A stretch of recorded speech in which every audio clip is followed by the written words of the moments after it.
بسم اللہ الرحمن الرحیم۔ محترم ناظرین، السلام علیکم ورحمۃ اللہ وبرکاتہ۔ پی ڈی ایم کا پیر کو سپریم کورٹ کے سامنے بڑا دھرنا دینے کا اعلان۔ تفصیلات کے مطابق پی ڈی ایم کے سربراہ حضرت مولانا فضل الرحمان صاحب دامت برکاتہم العالیہ نے اجلاس کے بعد میڈیا سے گفتگو میں کہا کہ supreme court mother of law ہے، مدر ان لا نہیں ہے۔ عدالت عظمیٰ کے سامنے پیر کو بڑا دھرنا دیا جائے گا۔ انہوں نے کہا کہ سپریم کورٹ کے رویے کے خلاف احتجاج کا فیصلہ کیا ہے۔ پوری قوم سے اپیل کرتا ہوں کہ پیر کو اسلام آباد کی طرف روانہ ہو۔ پی ڈی ایم کے سربراہ حضرت مولانا فضل الرحمان صاحب دامت برکاتہم العالیہ نے مزید کہا کہ عدالت دہشت گردی اور مجرم کو تحفظ دے رہی ہے۔ سپریم کورٹ نے غبن کو تحفظ دیا، غبن اور غبن کرنے والے کی حوصلہ افزائی کی ہے۔ مولانا فضل الرحمان صاحب دامت برکاتہم العالیہ نے کہا کہ آج ہائی کورٹ نے بھی فیصلے دیے ہیں کہ 9 مئی کے واقعات کے بعد کسی مقدمے میں عمران خان کے خلاف کارروائی نہ کی جائے۔ مولانا فضل الرحمان صاحب دامت برکاتہم العالیہ نے یہ بھی کہا کہ عمران نیازی کے خلاف کسی بھی مقدمے میں انہیں گرفتار نہ کیا جائے۔ یہاں تک کہا گیا کہ کسی مقدمے کا اگر انہیں علم نہ ہو تب بھی انہیں گرفتار نہ کیا جائے۔ انہوں نے کہا کہ اندازہ لگائیں کہ عدلیہ کس طرح آئین اور قانون سے ماورا فیصلے دے رہی ہے۔ مولانا دامت برکاتہم العالیہ کا کہنا تھا کہ کیا یہ رعایت 3 مرتبہ کے منتخب وزیر اعظم نواز شریف کو دی گئی؟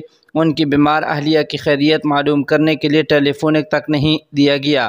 مولانا فضل الرحمان صاحب دامت برکاتہم العالیہ نے سوال کیا کہ کیا اس قسم کی رعایت مریم نواز فریال تالپور کو دی گئی؟ انہوں نے کہا کہ آج عمران نیازی کو وی وی آئی پی پروٹوکول دیا جا رہا ہے۔ ریاست کے محافظ اداروں کی آج توہین کی جا رہی ہے۔ پی ڈی ایم کے سربراہ نے مزید کہا کہ فیصلہ کیا ہے کہ اب سپریم کورٹ کے رویے کے خلاف زبردست قسم کا احتجاج ہوگا۔ عدالت عظمیٰ کے سامنے پیر کو بہت بڑا دھرنا دیا جائے گا۔ ان کا کہنا تھا کہ ہم 3-2 کا فیصلہ قبول کرنے کے لیے تیار نہیں، ہمارے نزدیک 3-4 کا فیصلہ متفقہ فیصلہ ہے۔ مولانا فضل الرحمان صاحب دامت برکاتہم العالیہ نے کہا کہ جو حملے اور دہشت گردی کی گئی ہے کوئی اور کرے تو غداری۔ ہم اسلام آباد آئے ہیں، بڑا جلوس تھا، کبھی قانون ہاتھ میں نہیں لیا۔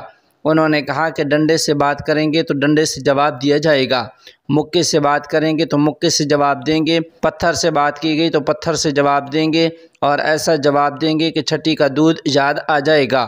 مولانا فضل الرحمان صاحب دامت برکاتہم العالیہ نے کہا کہ کوئی ریٹائرڈ جنرل اگر اس وقت بھی عمران نیازی کے لیے لابنگ کر رہا ہے تو ادارہ موجود ہے۔